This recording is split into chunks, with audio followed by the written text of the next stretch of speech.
Hi, and welcome to Old Guys Gentlemen Flex Fountain Pens, episode number 14. And today what I'm going to do is cover a special order pen that I got through Independence.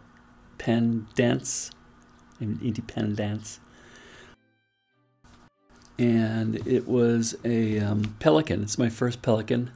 M200 sandy quartz.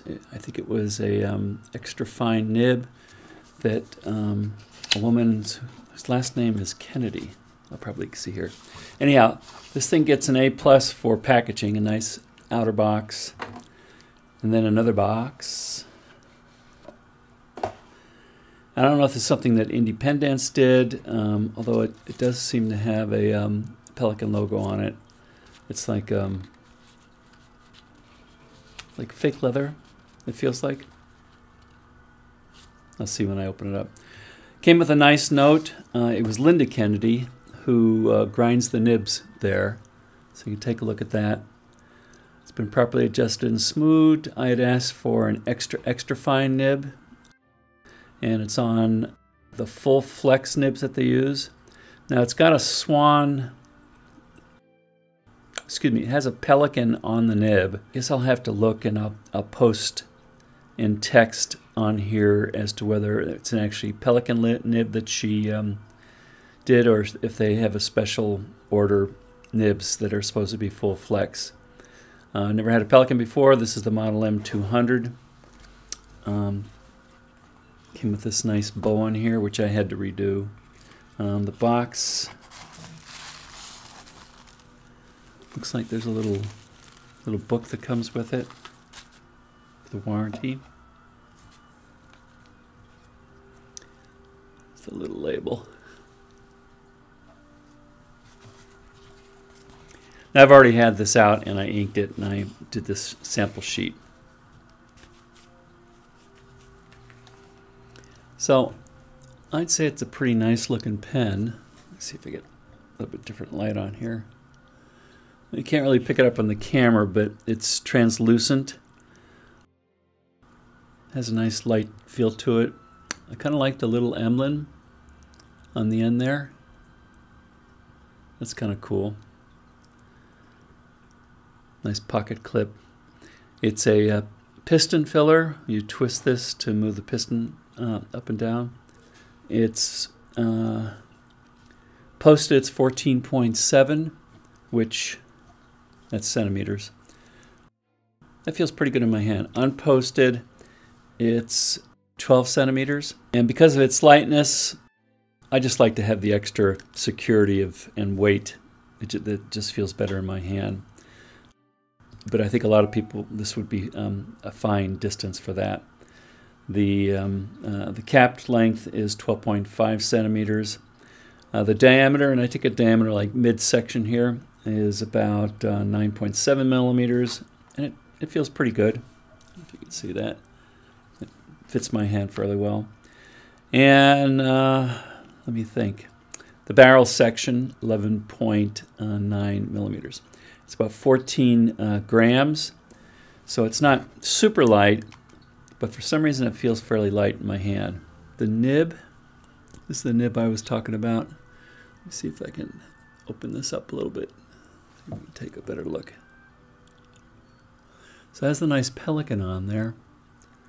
And they call it their full flex. Let's see, can I read? I think that says extra fine. And she made it into a extra fine.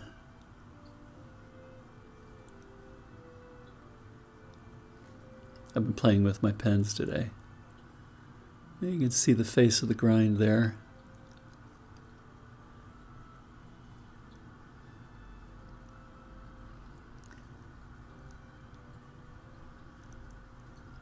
So it looks pretty good. So let's talk about a little bit about what I thought about it. Positive things to say, I think it looks really cool. I like that color. Again, I'm not sure if this will show up, the translucent nature of this. Smoky Quartz is definitely a right name for this. Let's see what it looks like with Yeah, that's pretty cool, isn't it? It's plenty wet enough.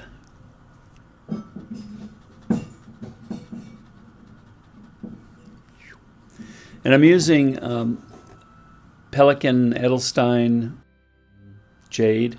This is one of my favorite inks to use. Things that are like in between good and bad is it's only a slight amount of flex. I went ahead and I did some vertical lines, and I got about 0.3 to 0.35, and she had promised 0.3s, and that's going to vary by the ink and the paper and the pressure hand and stuff like that. Horizontal lines, they vary a little bit, but they were around 0.32, again close to the 0.3 she had promised. And here's a little test I do when I run line variations. So it basically ran from about 0.32, worked fine up to about 1.1 millimeter, which isn't a whole lot. And then it gave out and railroaded. The other thing I found out is that when you push it that far and it railroads, you must put a gap of ink or a gap of air in the feed, because it'll stop flowing, and you pretty much have to, reverse it, and that kind of helps move the ink back down again. You don't have any problem if you don't push it that far. But let's say I thought a safe bet on this was to bring it out to 1.1 millimeter, and I use these guides a lot. 1.1 is double bold plus. Yeah. So that's not bad.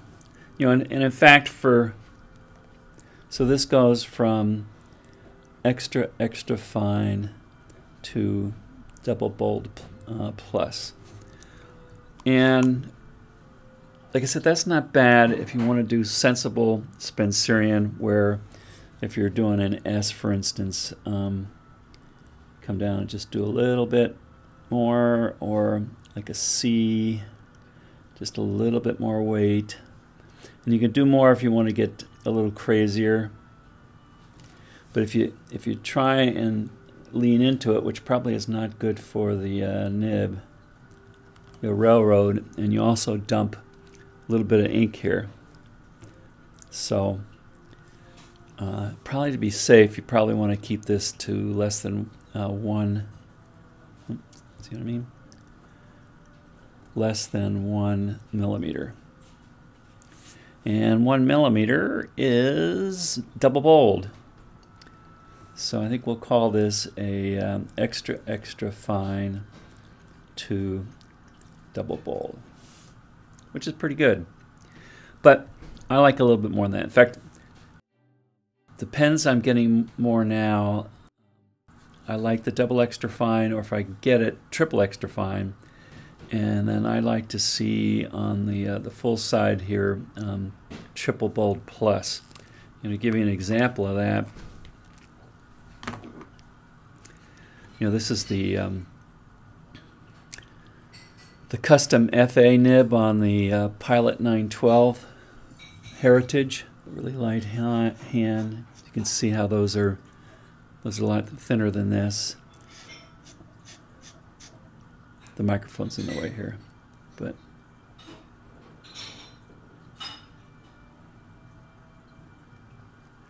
I like it. I like it like that.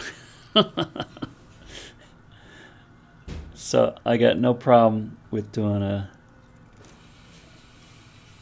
C, or what's another?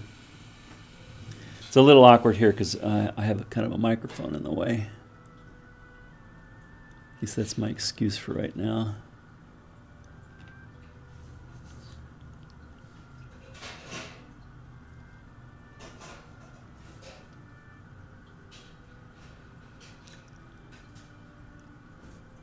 The problem is I'm trying to write too large, I guess.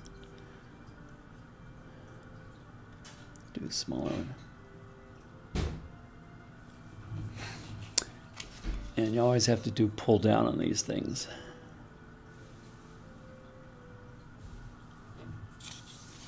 So I like to easily be able to do that. And This is only a small amount. So I'll probably be selling this just because my tastes tend to run towards this.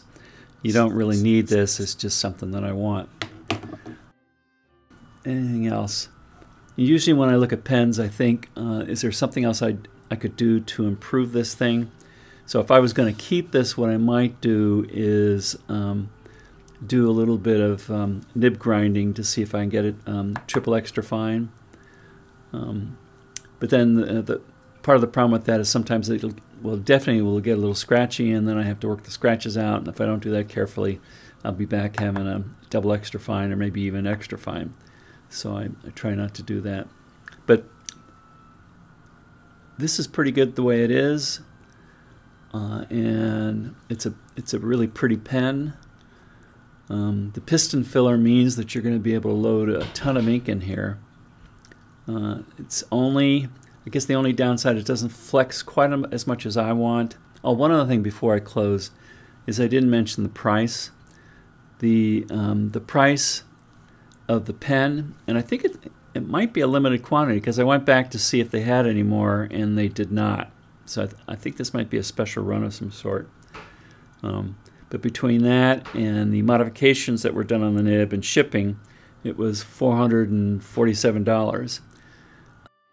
And you can get at least a couple pretty nice vintage pens, maybe even 3 if you shop well, that perform a little better than this. But if you want a new pen and you want some flex, not a whole lot of flex, then this is pretty nice. And if you're a Pelikan lover, you definitely will love it. Hold on a second. I figured I'd try one other ink. And the first ink I tried was Jade, Edelstein Jade, made by Pelikan. Pelikan ink for a Pelikan pen. And in short review, I was getting stuff where it was railroading a lot and blobbing, and I just didn't like the way it behaved, and I was going to sell it. But then I figured my favorite inks, I think, are the Pilot inks. And so I had just a little bit left of Pilot Iroshizuku ama-iro. It's like my favorite blue kind of ink. And I went through and did some lines, and they're actually a little bit thinner. And I had no railroading, well, a tiny bit right there, it doesn't count. And really wide, thick variation. In fact, I'll have to add in here how thick this is. But here I'll do this. Well, my favorite's been Syrian letter, which I'm sort of good at it. is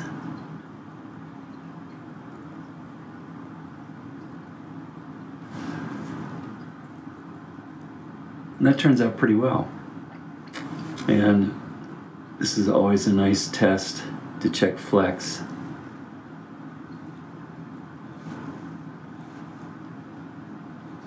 So if you push it a little bit, you might have some railroading, but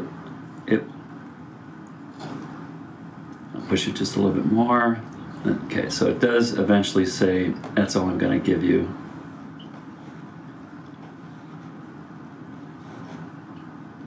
But that's a lot better performance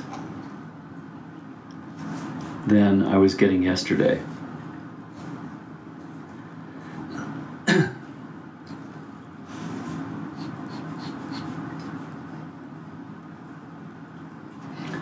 So that's, I think I'm going to keep it. It's not the best flexor,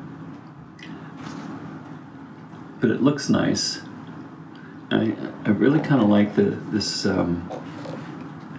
smoky, translucent look to it. Maybe it reminds me of things around the house when I was a kid because my parents were smokers, or something gross like that. So I'd have to say this is pretty good. I might adjust it to be a hair thinner on the downstrokes, just because I like it thin. And if I do that, I'll do another follow-up. Okay? So I hope you got some value out of that. And until next time, goodbye.